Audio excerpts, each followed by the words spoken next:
નમસ્કાર દર્શક મિત્રો, ડે સ્પેશિયલ કાર્યક્રમમાં હું માલવી પટેલ આપ સૌનું સ્વાગત કરું છું. આપ સૌને 80મા સ્વાતંત્ર્ય પર્વની ખૂબ ખૂબ શુભકામનાઓ. દર્શક મિત્રો, આજે આપણે વાત કરવી છે નવું ભારત નવા વિચારો. ડે સ્પેશિયલ કાર્યક્રમમાં આપણે આ વિષય ઉપર વાત કરીશું, કારણ કે આપણને આ દિવસ એમ જ નથી મળ્યો. આ જે બલિદાનો છે, અનેક બલિદાનો પછી આપણને આઝાદી મળી છે. આ અમૂલ્ય ભેટ આપણા વીર શહીદોએ આપણને આપી છે. ખાસ કરીને જો વાત કરીએ, આજનો દિવસ એટલા માટે પણ ખાસ છે કે આ માત્ર એક તારીખ નથી. 15મી ઓગસ્ટ એ માત્ર તારીખ નથી, પરંતુ ભારતીયોના ધબકારા અને સ્વાભિમાનનો આ ઉત્સવ છે. અનેકો એવા ભારતીયો, કરોડો ભારતીયો એમ કહીશ કે જેમના ધબકારા અને સ્વાભિમાનનો આ ઉત્સવ છે, જે આપણે દર વર્ષે આ જ રીતે સેલિબ્રેટ કરતા હોઈએ છીએ. ખાસ કરીને આપણા એ તમામ જે વીર શહીદો છે, અને અત્યારે પણ જે વીરો આપણી રક્ષા કરી રહ્યા છે, સરહદ પર જે જવાનો છે પોતાની ફરજ બજાવી રહ્યા છે, તમામને આ પર્વની ખૂબ ખૂબ શુભકામનાઓ. મારી ગુજરાત ન્યૂઝની ટીમ પણ તમામ વીરોને શુભકામના પાઠવી રહી છે. આ સાથે શહીદોને પણ વંદન, શત નમન કરી રહી છે, કારણ કે આજે આપણે અવસર ઉજવી રહ્યા છીએ તો તેમના જ પ્રતાપે. ખાસ કરીને વાત કરીશું તો આજે લાલ કિલ્લા પરથી વડાપ્રધાન નરેન્દ્ર મોદી દ્વારા કેટલીક વાતો કરવામાં આવી છે, સંબોધન કરવામાં આવ્યું છે, અને આ બધાની વચ્ચે આજે આપણે આ વિષયમાં વાત કરીશું કે યુવાનો છે એ આ દેશભક્તિને કઈ રીતે જોઈ રહ્યા છે, આ દિવસ પ્રત્યે તેમનું શું માનવું છે. કારણ કે આપણે જોઈએ છીએ કે અત્યારે ડિજિટલ યુગ છે, અને જે રીતે આગળ પણ મેં વાત કરી કે 1947થી વર્ષ 2026 એટલે કે અગણા 80 વર્ષનો ગાળો જ્યારે આપણે કાપી ચૂક્યા છીએ. એ આઝાદી પછીનું જીવન, ખાસ કરીને ઇતિહાસની આપણે જ્યારે વાતો કરતા હોઈએ ત્યારે તમામ વીરો છે કે જેમણે આપણા દેશ માટે બલિદાન આપ્યું છે, પોતાનું લોહી રેડ્યું છે, અને આઝાદી આપણા દેશને અપાવવા માટે કહેવાય ને કે ઘણું બધું કર્યું છે. આપણે કદાચ શબ્દોમાં વર્ણવી પણ નહીં શકીએ તે પ્રકારે જે શહીદ લોકો છે તેમને ખરેખર ખૂબ ખૂબ વંદન છે, કારણ કે હું શબ્દોમાં પણ વર્ણવી નથી શકતી. આજે તમામ વીરોને આપણે શ્રદ્ધાંજલિ પાઠવીએ છીએ. તો આ જ વિષય ઉપર આપણે વાત કરવી છે, કારણ કે આપણે કહેવાય ને કે બળદગાડાથી લઈને અત્યારે ડિજિટલ યુગની આપણે સફર જોઈ છે, ઘણા બધા ફેરફારો પણ જોયા છે. આ અગણા 80 વર્ષની અંદર આપણે ઘણું બધું જોઈ લીધું છે, પરંતુ હા, ચોક્કસથી એ આઝાદીના વખતની લડાઈ છે જે આપણે માત્ર વાતોમાં જ સાંભળી છે. ઇતિહાસ આપણે જાણીએ છીએ થોડો ઘણો, પરંતુ ચોક્કસથી તેના વિશે જો ઊંડાણપૂર્વક સમજવું હોય તો તેના આપણે વાત કરીશું આ ચર્ચાની અંદર. આપણી સાથે ગેસ્ટમાં જોડાયા છે હરીશ દેસાઈ, જો ઇતિહાસકાર છે. હરીશજી, આપનું સ્વાગત છે ડે સ્પેશિયલ કાર્યક્રમમાં. ખાસ કરીને નવું ભારત નવા વિચારો સાથે આપણે વાત કરીશું. હાજી. સાથે અન્ય ગેસ્ટ પણ જોડાઈ ચૂક્યા છે. શાશ્વત પંડ્યા, જેઓ યુથ છે, કહેવાય ને કે દેશનું ભાવિ છે, તેમના વિચારો પણ આજે આપણે સાંભળીશું કે તેમનું શું માનવું છે અને તે ઇતિહાસ વિશે કેટલું જાણે છે. તો આજે તમામ વિશે આપણે આ ડે સ્પેશિયલ કાર્યક્રમમાં વાત કરવી છે. સૌપ્રથમ તો હરીશજી, આપને પૂછવા માંગુ છું, મેં જેમ વાત કરી કે અગણા 80 વર્ષનો આ સમયગાળો, ખાસ કરીને આઝાદી મેળવી ત્યારથી લઈને દેશની આર્થિક, સામાજિક અને જે માળખાકીય સ્થિતિ છે અત્યંત નાજુક હતી, પરંતુ આ અગણા 80 વર્ષોમાં ઇતિહાસની દ્રષ્ટિએ દેશે એવા કયા સૌથી મોટા વળાંકો લીધા છે જેને તમે ભારતની કાયા પલટ તરીકે વર્ણવી શકો છો? સર્વપ્રથમ તો આપણે આ ગત વર્ષોના જે જે પ્રગતિ થઈ છે, જે આપણે મુશ્કેલીઓમાંથી બહાર આવ્યા છીએ, એનું મૂલ્યાંકન કરવું હોય તો આપણે 1947ની પહેલા જવું પડશે. 1947ની શરૂઆત જ એ રીતે થઈ હતી કે નક્કી થયું કે પાર્ટીશન કરવાનું છે, દેશને આઝાદી આપવાની છે.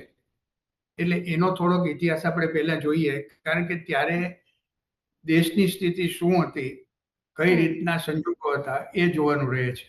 જ્યારે આપણે કોઈ પણ એક ઐતિહાસિક પ્રસંગ, બનાવ કે પીરિયડની વાત કરીએ ત્યારે એ વખતના સંજોગો, એ વખતના રિવાજો, એ વખતના સાધનો ને નજરમાં રાખી અને આજની દ્રષ્ટિએ મૂલ્યાંકન કરી ન શકાય.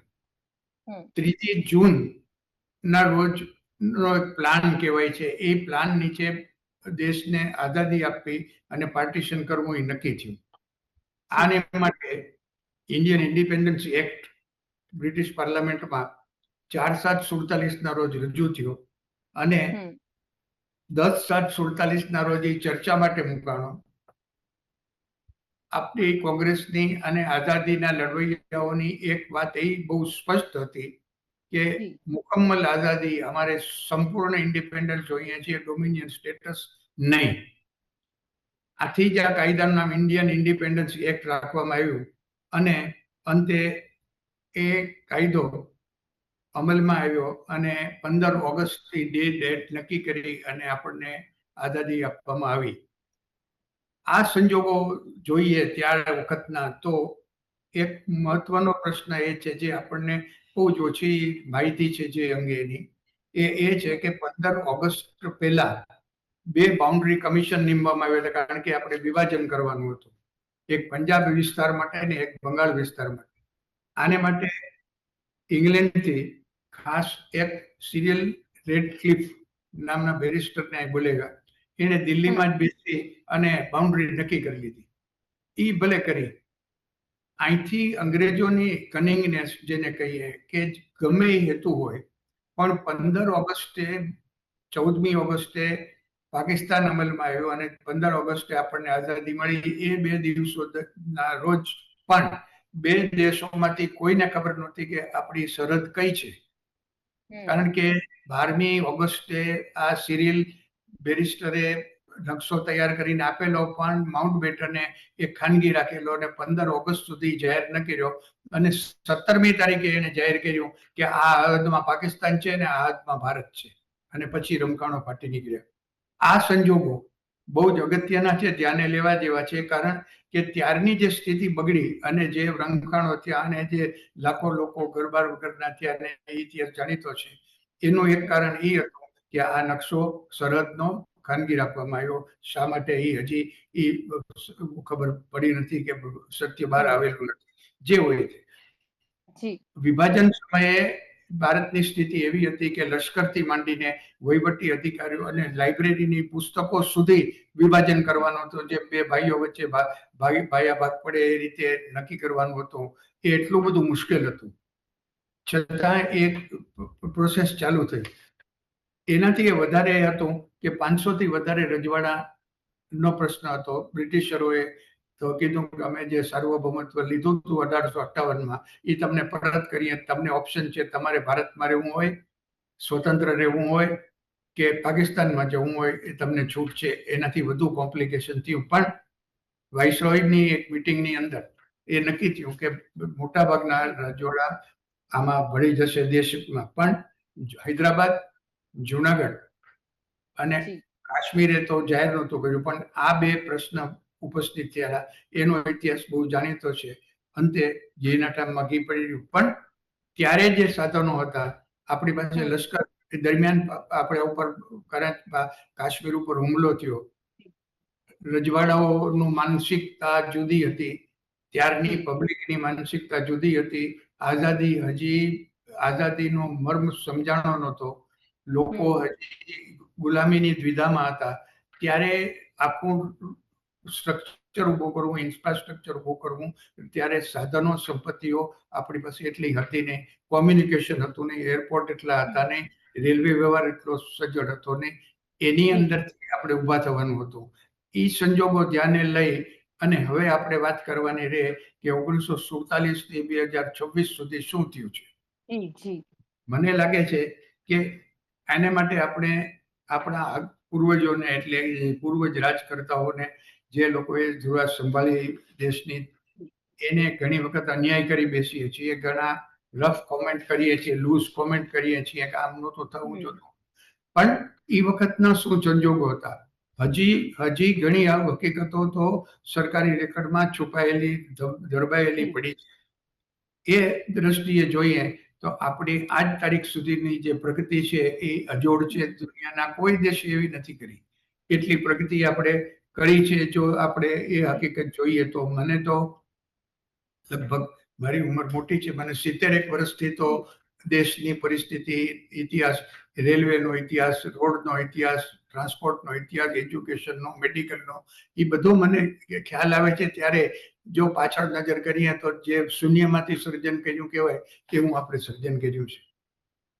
જી ચોક્કસથી. આપણી સાથે શાશ્વત પણ જોડાયા છે. શાશ્વત, જે રીતે આપણે વાત કરીએ કે ખાસ કરીને આજે નરેન્દ્ર મોદી દ્વારા યુવાઓ વિશે પણ સારી એવી વાત કરવામાં આવી છે, જેનઝી વિશે વાત કરવામાં આવી છે. અને કહેવાય ને કે જેનઝી આપણા દેશનું ભવિષ્ય છે. પરંતુ જે રીતે આપણે વાત કરીએ કે નવું ભારત અને નવા વિચારોની જ્યારે વાત આવે છે, ત્યારે ચોક્કસથી યુવાઓ સૌ પ્રથમ આગળ હોય છે, કારણ કે એમના હાથમાં દેશનું ભવિષ્ય છે. તેને લઈને પણ ક્યાંક કહેવાય ને કે વડાપ્રધાન નરેન્દ્ર મોદીએ પોતાની વાત મૂકી છે. ખાસ કરીને આપની પાસેથી જાણવું છે કે આજના યુવાન માટે દેશભક્તિની વ્યાખ્યા શું છે? કારણ કે અગાઉના સમયમાં દેશભક્તિની જે વ્યાખ્યા છે મુખ્યત્વે બલિદાન અને સરહદ પૂરતી સીમિત હતી, પરંતુ અત્યારે આ આધુનિક યુગ છે, ડિજિટલ યુગ છે. એક યુવાન તરીકે તમારા મતે દેશભક્તિનો અર્થ શું? હું શરૂઆત એ રીતે કરીશ કે દેશભક્તિ કે જે આટલો મોટો ટોપિક છે, આટલો મોટો કોન્સેપ્ટ છે, એની કોઈ એક વ્યાખ્યા ના હોય, એની કોઈ એક ડેફિનેશન ના હોય. અને જી. એમાં પણ જે દેશની વસ્તી 150 કરોડ છે, એમાં તો કોઈ એક વ્યાખ્યા રાષ્ટ્રવાદની કે દેશભક્તિની ના જ હોય. હું હમ. એવું ચોક્કસપણે માનું છું. બધાની પોતપોતાનું દેશભક્તિનો પોતપોતાના એંગલથી મતલબ કાઢતા હોય છે. પણ એક વસ્તુ કોમન છે કે જે હરેક 150 કરોડમાંથી હરેક વ્યક્તિ અગ્રી કરશે, એ છે રાષ્ટ્ર માટેનો પ્રેમ અને રાષ્ટ્ર માટે બલિદાન આપવાની તૈયારી. ચલો એમ નથી કહેતા કે આપણે આપી જ દેવાનું છે, પણ તમે તૈયારી પણ બતાવો કે ના, જ્યારે આ દેશને મારી જરૂર પડશે ત્યારે હું આ દેશ માટે હાજર રહીશ અને દેશ માટે હમ. કામ કરીશ. એ છે અ, દેશભક્તિની ફિલોસોફી આ ભારત દેશની. અને એ છે આ દેશવાસીઓના મનમાં કરેલો સંકલ્પ કે જે આટલા વર્ષોથી જનરેશન્સ બદલાઈ ગઈ, નવા નવા લોકો આવી ગયા, સરકારો બદલાઈ ગઈ, પાર્ટીઓ બદલાઈ ગઈ, પણ આ એક ડેફિનેશન એવી છે કે જે હજી સુધી બદલાઈ નથી. અને આઈ એમ 100% શ્યોર કે આવનારા સમયમાં પણ નહીં બદલાય. મારી પોતાની જો ડેફિનેશનની વાત કરીએ કે મારા માટે દેશભક્તિ શું છે, તો હમ. હા, એમાં 15 ઓગસ્ટના દિવસે ધ્વજવંદન કરવું, થિયેટરમાં પિક્ચર પહેલા ઊભા થઈ જનગણ મન ગાવું તો આવે જ છે. પણ સાથે હમ. સાથે મારી ડેફિનેશનમાં એ પણ આવે છે કે જેટલા પણ દેશવાસીઓ છે, આપણા બધાને શિક્ષિત કરવા અને પોતે શિક્ષિત થવું, એ પણ મારી હમ. ડેફિનેશન છે. શિક્ષિત થઈને સિવિક સેન્સ પણ કેળવવી, એ મારી ડેફિનેશનમાં આવે છે એક યુવા તરીકે. સિવિક સેન્સ આવે એના માટે અને સિવિક સેન્સ બીજામાં આવે એના માટે અવેરનેસ લાવવી, એ પણ મારી ડેફિનેશનમાં આવે છે. મારા દેશને સ્વચ્છ રાખવું, મારા દેશના પબ્લિક રિસોર્સિસનો ખોટો બગાડ કરવો કે દુરુપયોગ ના કરવો, એ વસ્તુનું ધ્યાન રાખવું. જ્યાં પણ જઈએ છીએ ત્યાં જવાબદારીપૂર્વક વર્તન કરવું, રૂલ ઓફ લો માટે એક આદર લાવવો. હમ. પછી ડેમોક્રેસી છે કે જે આપણને અધિકારો મળેલા છે, અધિકારોનો તો ઉપયોગ કરવો જ, પણ આપણી ફંડામેન્ટલ ડ્યુટીઝ છે કે આપણે આપણી જવાબદારીઓ છે કે એનું પણ કાર્યવહન કરતા રહેવું, એના માટે પણ સતત કામ કરતા રહેવું, એ આજના યુવાઓની ડેફિનેશન છે. ભલે એ શબ્દો એના બદલાઈ જશે, ભાષા બદલાઈ હમ. જતી હશે, પણ અમુક જે કોર ફિલોસોફીસ છે એ ક્યારેય બદલાતી નથી હોતી. એના કારણે જ હું માનું છું કે આ દેશ આટલા વર્ષો થયા આપણને આઝાદી મળી છતાં પણ એક રહ્યો છે.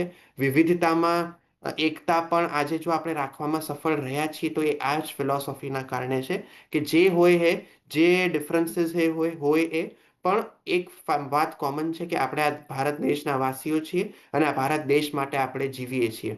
તો એ જ મારા મતે ભારતીયોની ડેફિનેશન છે, ભારતીયતાની ડેફિનેશન છે અને ભારતીયો માટે ભારતની એક ડેફિનેશન છે. જી. જી. હરીશભાઈ, આપને લાગી રહ્યું છે કે સમય બદલાયો છે, સાથે સાથે દેશપ્રેમની જે વ્યાખ્યા છે તે પણ બદલાઈ છે? ચોક્કસ. આ ભાઈ જી. પંડ્યાની વાત છે ને, એ જી. એકલી એની વાત નથી. એ જે અવાજ એનો જે આવ્યો છે, એ જે એનો સૂર ઉઠ્યો છે, એ હજારો યુવાનોનો છે. અને એ હમ. આ યુગનો નહીં, દરેક યુગનો છે. પહેલી વાત આપણે એ કરીએ કે જી. કોઈ પણ દેશ, હમણાં જ આપણે થોડા દિવસ પહેલા, 2-4 દિવસ પહેલા જ સ્વામી વિવેકાનંદના જન્મ શતાબ્દી નિમિત્તે હમ. સરકારે યુવા દિવસ નક્કી કર્યો હતો. યુવા દિવસ ઉજવ્યો. એની જે ડેફિનેશન સ્વામીજી આપી છે, વિવેકાનંદજી આપી છે, એ હમ. આજે પણ મોજૂદ છે અને આજે પણ એટલી જ સંબંધિત છે. કારણ કે આખો દેશ, કુટુંબ, ઘર એ યુવાન ઉપર જ ચાલે છે. આપણે ત્યાં એક જે રૂઢિચુસ્ત માન્યતાઓ કે ઘરડા ગાડા વાળે ને ઘરડા મોટા હોય ને એનું માનવું જોઈએ, હમ. તો સાચું. પણ જે યુગ અત્યારે પડ્યો છે, આ જે જનરેશન આવી છે, આપણે જી હમણાં જોયું અને અગાઉ જોયેલું છે કે જે આપણા ઉપર જેટલા હુમલા થયા છેલ્લા 80 વર્ષની અંદર, પાકિસ્તાનની લડાઈઓ હમ થઈ, ચીનની થઈ, ત્યારે દેશમાં જે એકતા, જે દેશભક્તિની ભાવના બતાવવામાં આવી, દેશે બતાવી, એમાં જી આબાલ બધાય આવી જાય, યુવાનોય આવે છે, વૃદ્ધોય આવે છે, હમ દરેક તરફ. એ શું બતાવે છે કે દેશની અંદર જે ભાઈ આ પંડ્યાએ કહ્યું એમ ડાયવર્સિટી ની જે વાત છે, હમ બધા જુદા જુદા ધર્મોની વાત છે, એ બધી ભૂલાઈ જાય છે. ત્યારે એક જ હમ વાત આવે છે કે દેશની સાથે અમે ઊભા છીએ. અને આજે પણ જ્યારે દેશની વાત આવે છે ત્યારે આપણે યુવાનો બધા તરવરાટ વાળા છે એ ઊભા થઈ જાય છે. અને હું ચોક્કસપણે માનું છું કે આજની જનરેશન, આજની જે પેઢી, જે યુવાનો છે, એ ખરેખર દેશને આગળ લઈ જશે. કારણ કે એનામાં એક તો વૈજ્ઞાનિક રીતે વિચાર કરવાની પદ્ધતિ હમ આવી, શિક્ષણ એટલું વધ્યું છે, કોમ્પ્યુટર હમ યુગે આખી એ લોકોની વિચારધારા બદલી નાખી છે, દુનિયામાં અંતર ઘટી ગયું છે, દુનિયામાં જી કોઈ જાતની અત્યારે ડિસ્ટન્સ રહ્યું નથી. ત્યારે લોકો એકબીજાના ટચમાં છે, યુવાનો હમ અલિખિત રીતે એક થઈ ગયેલા છે. આજે તમે જુઓ તો બધાની વિચારસરણી, પછી અમેરિકાનો યુવાન જી હોય કે ચીનનો હોય, બધાની વિચારધારા એક જ છે અને એ પ્રગતિની છે. અને જે લોકો પ્રગતિ કરી રહ્યા છે, જે રીતે અત્યારે કામ કરે છે, મને તો ઘણી વખત મારે આજે હું તમને કહું કે આનું ઝૂમ બેસાડવા માટે મારે યંગ માણસની મદદ, મારા ગ્રાન્ડસનની મદદ લેવી પડી. જી એ જે બુદ્ધિ ચોક્કસ છે, હા, એટલે અત્યારે હું તો યુવાનો ઉપર આધાર રાખીને દેશનું ભાવિ જોઉં છું અને માનું છું કે ચોક્કસ ખરેખર તો 50 વર્ષથી નીચેના, 30 થી 40 વર્ષના જ યુવાનો અત્યારે સત્તામાં હોવા જોઈએ, મિનિસ્ટ્રીમાં હોવા જોઈએ. હમ આપણે આઈએએસ યુવાનોને જોઈએ છીએ ત્યારે આપણને ગર્વ થાય છે કે આ પેઢી આટલી આગળ આવેલી છે. એવું જ લશ્કરમાં છે, એવું જ મેડિસિનમાં છે, દરેક ક્ષેત્રમાં અત્યારે જે તમે યુવાનો છે એ જ હમ આગળ છે અને આવવા જોઈએ. જી હરીશભાઈ, એક સમય એવો હતો જ્યારે ભારત અનાજની આયાત માટે પરાધીન હતું, અને આજે આપણે વૈશ્વિક ટેકનોલોજી અને સ્ટાર્ટઅપ હબ બનાવી રહ્યા છીએ. એટલે કે ખરેખર ઇતિહાસના પર જે ભારતની આ રૂપાંતરિત યાત્રા છે, આપ કેવી રીતે મૂલવો છો આ યાત્રાને? એ યાત્રા મેં શરૂઆતમાં કહ્યું એમ કે જી આપણે જેમ જેમ પાછલા વર્ષો જોતા જાય, અહીંયા આઝાદી પછીની વાત કરીએ તો જી 1955 સુધી તો મને યાદ છે કે સખત આપણે ત્યાં રેશનિંગ હતું. હમ ઘઉં ઓસ્ટ્રેલિયાથી, અમેરિકાથી આવતા, ઓસ્ટ્રેલિયાના ચોખા આવતા, અને આપણે એને માટે હાથ ફેલાવવો પડતો હતો. કોઈ જી કઠોળ મળતા નહોતા, રેશનિંગ હતું. મુંબઈમાં તો દૂધનું રેશનિંગ હતું, દૂધે મળતું નહીં. એ સ્થિતિમાંથી આજે આપણે ત્યાં અનાજ, કઠોળ, શાકભાજી, ભાવ હમ એક એ જુદી વાત છે, પણ જે સંખ્યામાં, જે ક્વોન્ટિટીમાં આપણને મળે છે, એ શા માટે એટલું પ્રગતિ થઈ છે એનું કોઈ વિચાર કરતું નથી.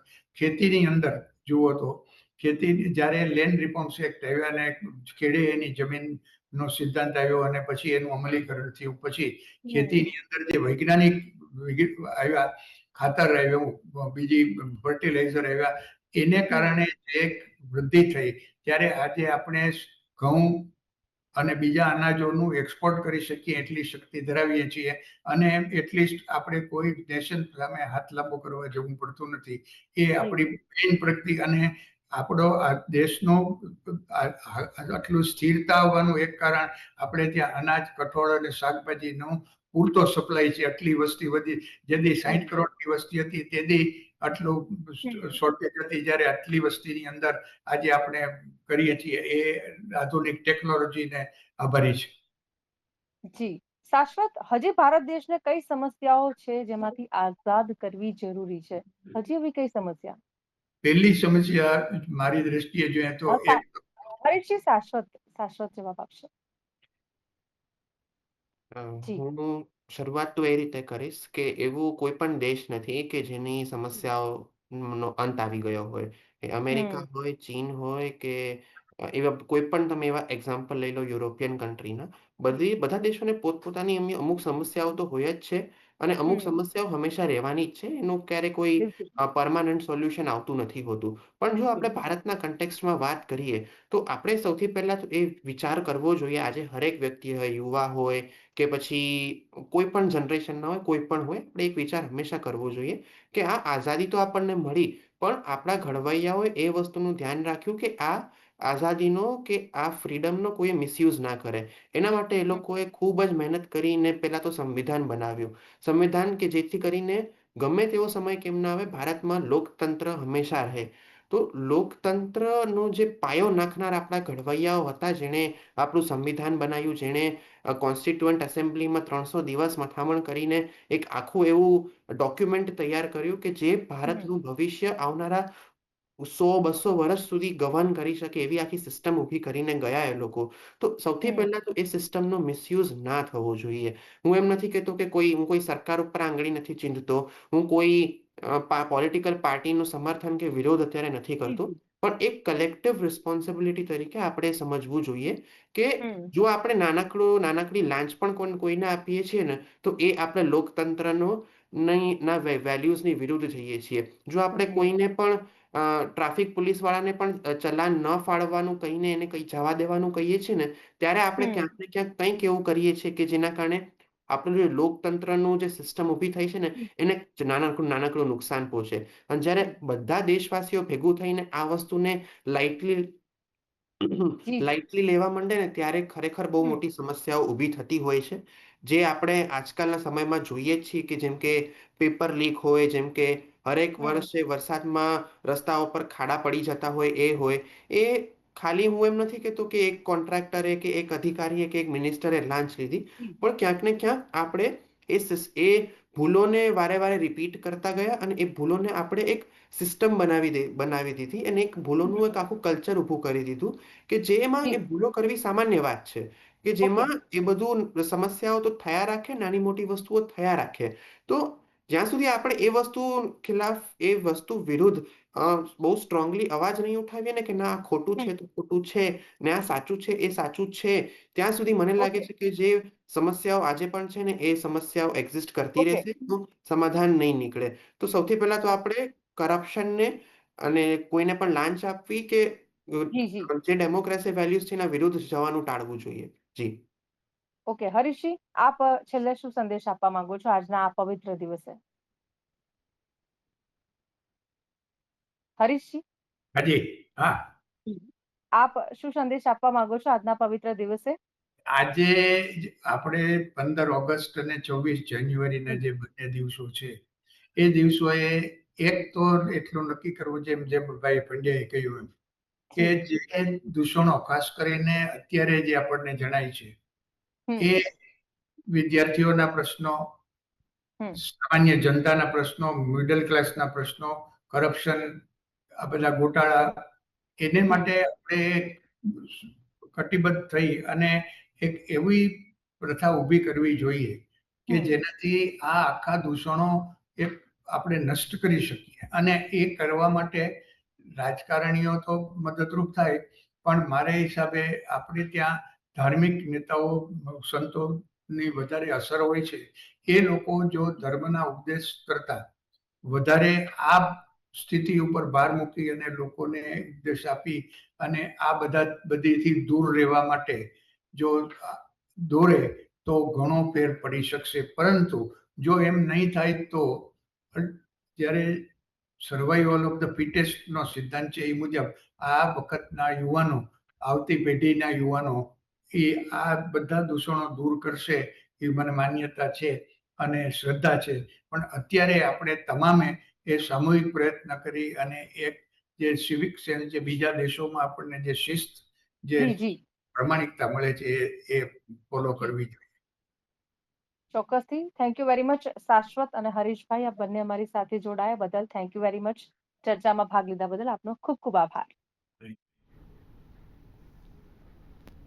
જે તિરંગો નીલા આકાશમાં અત્યારે લહેરાઈ રહ્યો છે, તેની પાછળ અગણિત ક્રાંતિવીરોના ત્યાગ અને સમર્પણની આ ગાથા છુપાયેલી છે. ખાસ કરીને આજના દિવસની ઉજવણી જ્યારે સૌ કોઈ કરી રહ્યા છે, ત્યારે ચોક્કસથી ઇતિહાસ પણ સાક્ષી છે કે એ આઝાદીની ચળવળથી લઈને દેશના ઘડતર સુધી દરેક ક્રાંતિમાં યુવાનો મોખરે રહીને કામ કર્યું છે. અને અત્યારે પણ કહેવાય ને કે યુવા વર્ગ જે આગળ આપણું ભવિષ્ય છે અને આ ભવિષ્ય છે તેમના હાથમાં છે. ખાસ કરીને એ દરેક યુવાનોને કહીશ કે ચોક્કસથી દેશની પ્રગતિમાં નવું ભારત બનાવવામાં નવા વિચારો જેનઝી પાસે છે, યંગસ્ટર પાસે છે, તે ચોક્કસથી દેશને સમર્પિત કરવા જોઈએ અને આ સાથે જ દેશનું રક્ષણ કરવું જોઈએ. દેશભક્તિ આ જ રીતે આપણે આજના દિવસે દર્શાવી શકીએ છીએ. તો અત્યારે આ કાર્યક્રમને વિરામ આપીએ છીએ. ફરીથી મળીશું નવા વિષય સાથે. અત્યારે મને આપશો રજા. નમસ્કાર. જય હિન્દ, જય ભારત.